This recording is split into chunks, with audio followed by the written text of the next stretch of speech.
요한계시록 1장 다시 돌아왔습니다. 1장부터 다시 우리가 말씀을 보겠습니다. 왜 요한계시록이냐, 반복되는 말씀이지만은 왜 우리가 요한계시록을 공부를 하고 알아야 되느냐, 이렇게 할 때 현대 사람들은 요한계시록을 주저주저 합니다. 왜냐면은 어려우니까. 그런데 성경에서 가장 어려운 부분이 요한계시록이라고 할 수 있죠. 이 개혁주의 신학의 초석을 놓으신 분, 그분이 이제 칼빈이죠. 이 칼빈 선생조차도, 그분조차도 요한계시록의 주석을 하지 않았습니다. 그러니까 칼빈도 하지 않았는데 우리가 어떻게 이 어려운 책을 우리가 볼 수 있느냐, 이해할 수 있느냐, 이렇게 아예 전제를 해놓고 들어갑니다. 그리고 또 문제가 뭐냐면은 이단들이 요한계시록 갖고 장난을 많이 합니다. 이단들이 어디서 많이 나오냐? 요한계시록에서 이단들이 요한계시록 해석을 잘못해서 요한계시록을 붙잡고 이단들이 많이 발생을 합니다. 그러니까 까딱 잘못했다가 이단 소리 들을까 봐 저 목사님이 이렇게 해석을 해서 저 이단 아니야? 괜히 그런 소리 들을까 봐 요한계시록의 해석을 주저주저하고 가까이 하지를 않습니다. 그렇게 된 결과 무슨 현상이 생기냐면은 기존 교회에서 요한계시록을 얘기를 안 하니까 궁금해. 성도들은 궁금합니다. 읽다 보면, 성경을 읽으면은 궁금해. 근데 누가 속 시원히 알려주는 사람이 없습니다. 속 시원히 가르쳐주는 사람이 없어요. 그렇게 되니까 그런 궁금증을 갖고 어디로 가느냐? 요한계시록을 제대로 강의한다고 그렇게 자기들끼리 그렇게 얘기하는 그런 이단 쪽으로 가게 됩니다. 우리는 요한계시록이 어렵다 할지라도, 그런다 할지라도 성경 말씀을 가까이 해야 됩니다. 오늘 3절 말씀에 이 예언의 말씀을 읽는 자와 듣는 자와 그 가운데 기록한 것을 지키는 자는 복이 있나니 때가 가까움이라, 이렇게 말씀하셨는데, 이 복이라는 것이 무슨 말씀이냐? 복이라는 것이 무슨 말씀이냐면 사실은 천국 가는 복을 말씀하고 있습니다. 복은 천국 가는 복을 뜻합니다. 그러니까 이게 무슨 뜻입니까? 천국 가는 복을 받으려면, 천국 가는 복을 누리려면은 이 예언의 말씀을 읽고 듣고 지켜라, 이런 뜻입니다. 그럼 뒤집어서 얘기한다 그러면은 천국 가는 복을 누리지 못하는 사람이 누구냐? 예언의 말씀을 읽고 듣고 지키지 않는 사람. 그런 사람이 천국 가지 못한다는 거예요. 그러니까 우리들은 이 예언의 말씀을 자꾸 어렵다 할지라도 읽고 듣고 지켜야 됩니다. 읽고 듣고 지켜야 돼. 읽고 듣고 지켜라. 이렇게 될 때 우리에게 복이 있다는 겁니다. 영생의 복이 있다는 거예요. 우리 개정판은 번역이 좀 뭐랄까, 이게 좀 누락이 된다고 그럴까? 번역이 좀 오류까지는 아니라 할지라도 번역이 좀 매끄럽지 못한 부분들이 몇 군데 있습니다. 그 중에 하나가 오늘 본문 말씀입니다. 우리 여기를 한번 보세요. 화면을 한번 보세요. 3절, 새번역 성경으로 한번 봅시다. 새번역 성경 1장 3절을 우리 같이 한번 읽어보겠습니다. 1장 3절. 이 예언의 말씀을 읽는 사람과 듣는 사람들과 그 안에 기록되어 있는 것을 지키는 사람들은 복이 있습니다. 그때가 가까이 왔기 때문입니다. 이 세번역 성경은 이렇게 되어 있어요. 조금 다르잖아요. 읽는 사람과 듣는 사람들과 지키는 사람들. 그러니까 읽는 사람은 단수로 되어 있습니다. 그 다음에 듣는 사람과 지키는 사람은 복수로 되어 있어요. 원래 헬라어 원어도 이렇게 되어 있습니다. 복수 형태로 되어 있어요. 그러니까 우리는 성경을 하여튼 있는 그대로 받아들여야 됩니다. 그럼 이게 무슨 뜻이냐? 그리고 우리 개정 성경은 이 번역을 제대로 살리지를 못했습니다. 제대로 번역을 못했어요. 이 영어 성경도 그래요. 영어 성경도 보면 여기 NIV 성경도 보면 복 있는 사람이 누구냐 할 때 더 원, with 이게 단수로 되어 있잖아요. 그 다음에 듣는 사람은 복수로 되어 있습니다. 아로 되어 있잖아요. 복수, 도우스 복수로 되어 있어요. 그래서 우리는 왜 이러냐면은 원래 이 당시 초대교회 당시에는 성경이 별로 없었습니다. 왜냐하면 책이 별로 없었어요. 이 종이가 거의 없었으니까. 그러니까 별로 없었으니까 누가 낭독을 하느냐면은 이 낭독자가 성경책을 갖고 낭독을 합니다. 그러니까 읽는 자는 낭독해주는 사람을 뜻합니다. 낭독을 해주죠. 그러면 회중이 듣죠. 그 다음에 지키는 것은 다 같이 여기에 포함이 돼 있는 거잖아요. 그러니까 우리는 이 예언의 말씀, 요한계시록의 말씀을 읽고 듣고 지키라는 겁니다. 한번 생각을 해보세요. 아니 읽고 듣고 지키라고 그럴 때 모르는데 어떻게 지켜? 어려운데 어떻게 지키지? 그러니까 쉽다는 거예요. 쉽다는 겁니다. 요한계시록이 그렇게 어렵지 않다는 거예요. 어려운 거를, 난해한 거를, 야 이거 줄 테니까 이거 듣고 지켜라. 그래야 천국 가.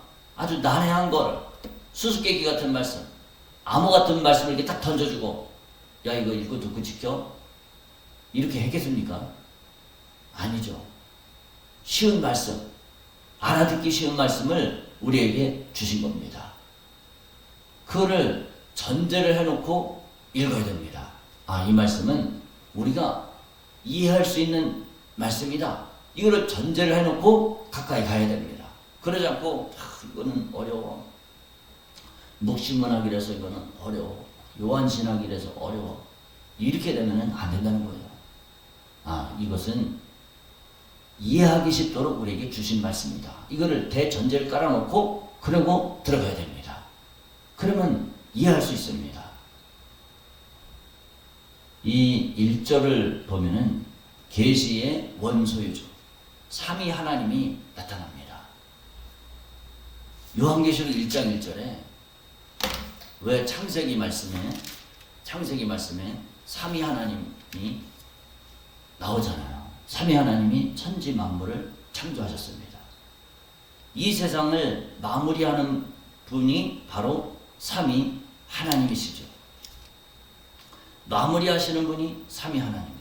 그러니까 이 계시에 대한 이 부분, 요한계시록 마지막 그 22장에도 보면은 거기도 삼위 하나님이 나와요. 22장 16절에도 보면은 나 예수는 교회들을 위해서, 예수님 나오죠. 내 사자를 보냈다. 여기서 사자는 성령님을 가리킵니다. 그리고 18절에 보면은 만일 누구든지 이것들 외에 더하면은 하나님이 이 두루마리에 기록된 재앙들을 더한다. 또 예언의 말씀에서 제하해버리면 하나님이 이 두루마리에 기록된 생명나무와 거룩한 성의 참념을 제하해버리시리라. 그러니까 이 마지막 마무리하는 부분이 삼위 하나님이 등장을 합니다. 항상 삼위 하나님이 등장을 해요. 인류 역사를 시작하실 때 우리가 우리의 형상대로 우리의 모양을 따라 사람을 만들고 하나님의 영은 수면에 운행하십니다. 삼위 하나님께서 이 세상 만물을 만드셨어요. 그 다음에 마무리도 그분이 하십니다. 삼위 하나님이 하셔요. 오늘 1절에 보면은 하나님이 그에게 주셨다. 예수님의 계시라는 것은 하나님이 예수님께 주셨습니다. 그리고 누구한테 줬냐? 그의 천사를 그종 요한에게 보내어 알게 했다. 여기서 천사는 헬라어로 안겔로스입니다. 안겔로스. 그러니까 원래는 이 천사로 번역을 하면 안 되고 사자로 번역을 해야 됩니다. 사자. 하나님의 뜻을 전하는 사람이 누구냐? 하나님의 뜻을 행하는 사람이, 행하는 존재가 누구냐? 성령님도 되고 천사도 되고 사람도 됩니다. 성경을 전체적으로 이렇게 보면은 이것을 문맥에 따라서 적절하게 번역을 하면 됩니다. 그러면 문제가 없습니다. 그러니까 여기서는 천사가 아니고 사자, 성령으로 그렇게 이해를 해야 옳습니다. 2절에 보면은 하나님의 말씀과 예수 그리스도의 증거 곧 자기가 본 것을 다 증언하였느니라. 사도 요한이 이 계시의 말씀을 받아서 성령에게 받아서 그래서 다 증언했다고 그랬습니다. 100% 다 증언했다고 그랬어요. 빠진 것이 없습니다. 완벽한 계시를 다 전해줬어요. 우리는 이 계시의 말씀을 이거 어렵고 힘들어. 막 난해, 암호 같아. 그러니까 우리는 무지하니까 중간에 누군가가 전해줘야 돼. 이 계시의 말씀을 보고 들은 자가 가서 전해줘야 돼. 그래서 그 사람의 말을 받아야 돼. 사도 요한 말고, 여기 나오는 이 사도 요한 말고 그거를 받아야 돼. 해석한 사람의 말을 들어야 돼. 계시를 받은 사람의 말을 들어야 돼. 성경에 그런 말이 있나요? 없어요. 그러니까 중간에 하나의 일종의 중보자를 세워둡니다. 그게 신천지입니다. 그게 신천지. 사도 요한이 다 증거했다고 그랬어요. 다 증거했어요. 중간에 사도 요한 말고 누가 다른 중개자, 다른 중보자가 없습니다. 2절에 그렇게 돼 있잖아요. 다른 중개자가 있다는 것을 말씀하지 않았어요. 근데 이 다른 이단들은 거기다 꼭 누구를 끼워 넣습니다. 말씀을 보탭니다. 말씀을 보태면은 어떻게 됩니까? 말씀을 보태면은 말씀을 보태면은 어떻게 돼요? 19절에 보면은 만일 누구든지 이 두루마리 예언의 말씀에서 제어버리면은 생명나무와 거룩한 성의 참념을 제어버리고 누구든지 이것들 외에 더하면은 하나님이 두루마리에 기록된 재앙들을 그에게 더하신다. 무시무시한 말씀이잖아요. 보태. 누구를 보태냐? 이만희를 보태. 다른 어떤 이단들의 수장을 거기다 보태. 그럼 끝나는 거예요. 그럼 심판이 확정된 겁니다. 사도 요한이 그냥 다 증언했어요. 그걸로 끝입니다. 계시는 그걸로 끝이에요. 여기다가 다 덧붙이면 안 된다는 겁니다. 우리는 뭡니까? 그 종들에게 보이시려고 그 선사를 그종 요한에게 보내어 알게 했다. 우리는 사도 요한이 전해준 말씀을 우리는 종들이잖아요. 우리는 종들이에요. 그대로 받아들이면 되는 겁니다. 그러면 천국 가는 거예요. 이거를 우리가 가슴에 새겨야 됩니다. 그리고 계시를 요한에게 보인 존재는 사자라고 했죠. 성경 전체적으로 계시를 전달할 권세는 성령님 뿐입니다. 근데 성경에 보면은 천사가 계시를 전해준 부분들이 나오잖아요. 그 천사들은 누구냐? 천사와 선지자들이 그 일에 참여할 뿐입니다. 계시를 전해주는 일에 참여는 해. 근데 그들이 주인공이 아닙니다. 주인공은 성령님이에요. 성령님. 성령께서 주인공입니다. 전달할 권세는 오직 성령님. 천사와 선지자들은 계시를 전달하는 참여자일 뿐이다. 이렇게 이해를 하면 됩니다. 우리는 이 3절의 이 뉘앙스가 어떤 뉘앙스하고 비슷했냐면 예수님이 누가복음 4장 16절부터 21절에 보면 이사야서 61장 1절을 읽고 해석한 예를 보여줍니다. 교회는 하나님의 말씀을 맡은 공동체입니다. 그러니까 우리는 이 사역자들, 특히 사역자들, 오래 신앙생활 한 사람들은 믿음의 후배들에게 들려줘야 될 책임이 있다는 겁니다. 이 예언의 말씀을 읽는 자는 단수라고 그랬잖아요. 읽는 자는 사역자, 앞에서 낭독하는 사람, 오래 믿은 사람들, 이 사람들은 다른 분들에게 들려줄 책임이 있다는 겁니다. 그리고 지키는 거는 같이 지키는 거죠. 다 같이 모든 사람들이 다 같이 지켜야 되는 거죠. 그럴 때 이 말씀이 영원한 생명을 제공하는 특권을 누리게 된다는 거예요. 그 다음에 반복되는 말씀이지만 이 말씀은 쉽다는 그거를 대전제를 해놓고 봐야 됩니다. 대전제를 해놓고. 어떤 분들은 성경 말씀에 대한 권위를 원어 능력에 두는 경우가 많습니다. 그러나 계시록처럼 어려운 성경도 읽고 들으면 이해가 갑니다. 얼마든지 읽고 듣는 것만으로도 이해가 가능합니다. 그 다음에 구원에 이를 수가 있습니다. 읽고 듣고 구원에 이른다. 그러면 되는 거잖아요. 언어학자, 언어에 대한 해독 능력이 아니라도 훌륭한 성도가 될 수가 있다는 겁니다. 오늘날 성경 해석에 큰 장애물들을 설치를 해놓고 있어요. 누가 그러냐? 학자들이 큰 장애물을 설치해 놓고 있습니다. 묵시문학, 요한신학 이런 두 장애물을 설치해 놓고 있습니다. 그래서 이거를 알아야지 요한계시록을 이해할 수 있다. 이걸 아예 전제를 깔고 갑니다. 그런 거에 속지 마시기를 바랍니다. 4절을 보면은 아시아에 있는 7교회 편지하노니 이제도 계시고 전에도 계셨고 장차 오실 이와 그의 보좌 앞에 있는 7 영과 또 충성된 증인으로 죽은 자들 가운데서 먼저 나시고 땅의 임금들의 머리가 되신 예수 그리스도로 말미암아 은혜와 평강이 너에게 있기를 원하노라. 여기도 한번 보세요. 잘 보세요. 삼위 하나님이 1장 1절에 나타났습니다. 그 다음에 여기 4절 5절에도 삼위 하나님이 나타납니다. 이제도 4절에 이제도 계시고 전에도 계셨고 장차 오실 이 누굽니까? 성부 하나님이에요. 성부 하나님.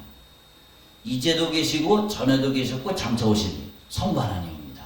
성부 하나님이 나오죠. 보좌 앞에 있는 7 영 성령님이죠. 또 땅의 임금들의 머리가 되신 예수 그리스도 성자 예수님. 삼위 하나님이 이렇게 나옵니다. 1장에 삼위 하나님이 3번 반복이 돼서 나옵니다. 우리는 편지를 읽으면서 누가 나한테 편지를 보냈다고 생각을 해. 근데 이게 무슨 뜻이지? 막 단어를 분석을 해. 막 문장의 구조를 막 이리저리 세워나가고 그렇게 해서 이해를 해놔요. 아니잖아요. 이건 이상한 행동입니다. 편지를 쓴 자는 수신자를 잘 배려해서 이해하도록 글을 쓸 겁니다. 계시록은 편지 형태로 보내졌습니다. 수신자가 듣기만 해도 충분히 이해할 수 있도록 그렇게 썼어요. 성경을 알고 있는 정도의 지식이라면 전혀 생소하지가 않습니다. 성경의 중요한 사건들은 이미 예언했거나 구약에서 한 번 이상 발생했으니까 이해하기를 돕습니다. 우리는 하나님 말씀을 쉽다는 거, 우리가 이해하기 쉽다는 거, 이거를 대전제로 놓고 가까이 해야 됩니다. 한번 잘 보세요. 십계명을 한번 보세요. 우상을 섬기지 말아라. 만들지 말아라. 이거 어렵습니까? 이해하기가 어렵나요? 쉽잖아요. 살인하지 말라. 간음하지 말라. 도둑질하지 말라. 어렵나요? 쉬워요. 그걸 지킬 때, 그럴 때 복이 있는 겁니다. 그럴 때 천국에 가는 거예요. 하나님이 말씀이 막 어려워. 난해. 암호 같아. 또 누구 특별한 사람만 이해할 수 있어. 이게 잘못된 겁니다.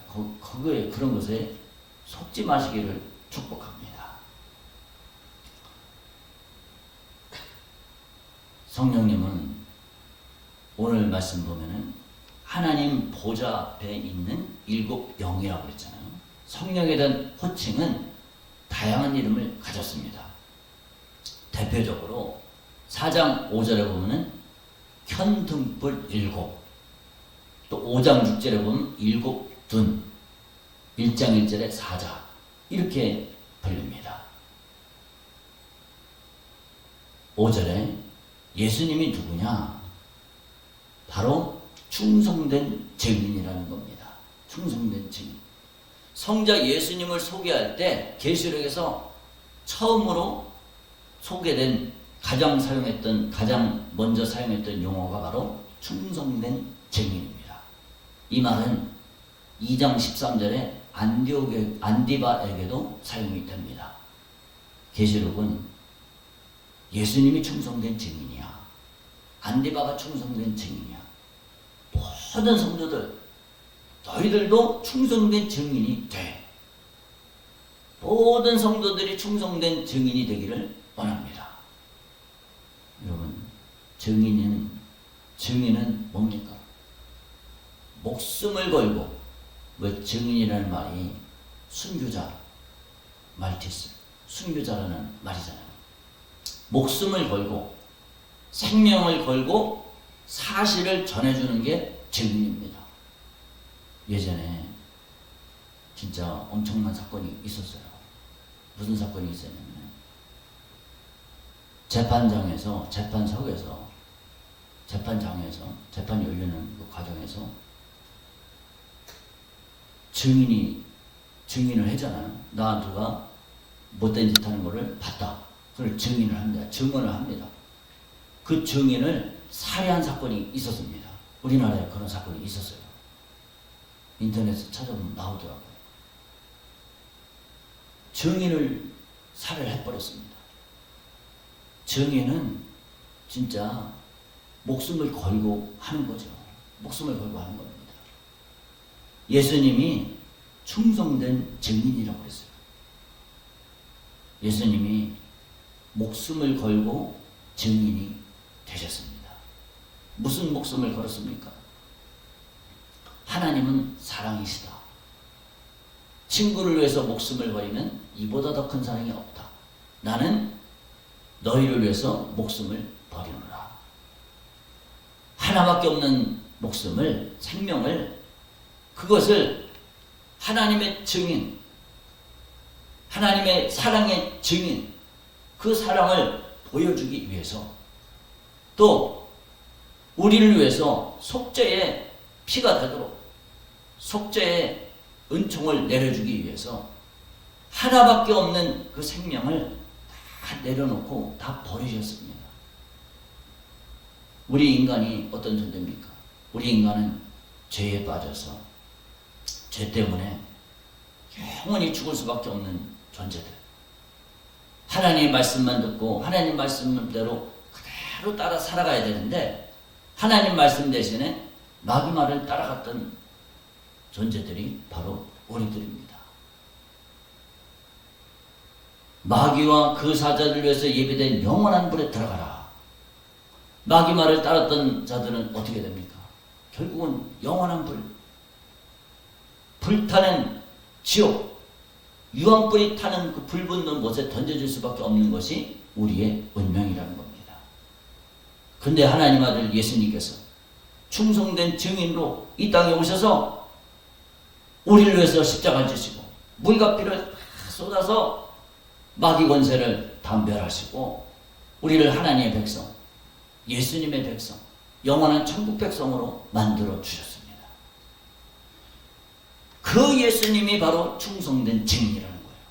목숨을 바치기까지 충성된 증인이셨습니다.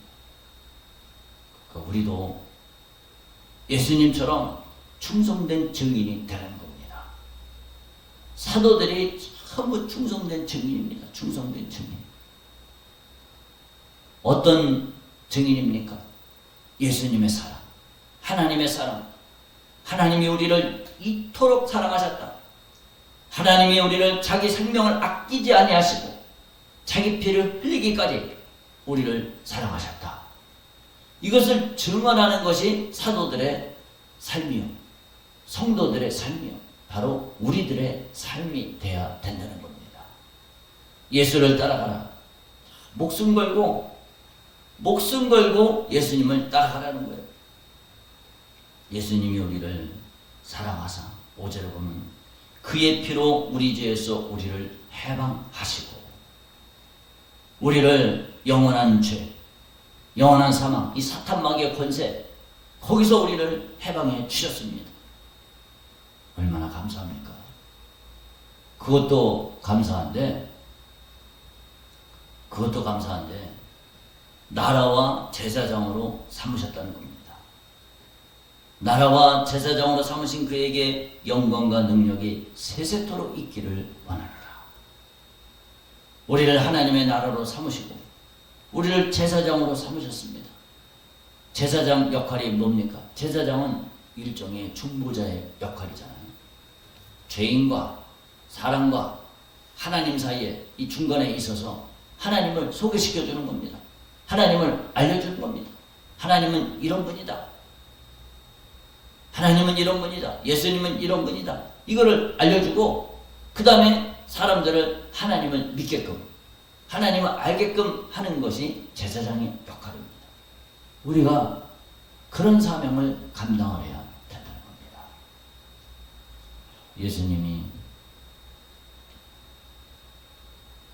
예수님께서 보면은 땅의 임금들의 머리가 되셨다고 그랬어요. 땅의 임금들의 머리가 되셨습니다. 5절에 보면 땅의 임금들의 머리가 되신, 땅의 임금들은 누굽니까? 땅의 왕들, 통치자들, 지배자들을 뜻합니다. 근데 겉으로 볼 때는 이 세상 사람들이 이 땅을 다스리는 것 같아요. 나라들을 다스리는 것 같습니다. 그러나 사실은 그 배후에서 예수님이 다스리십니다.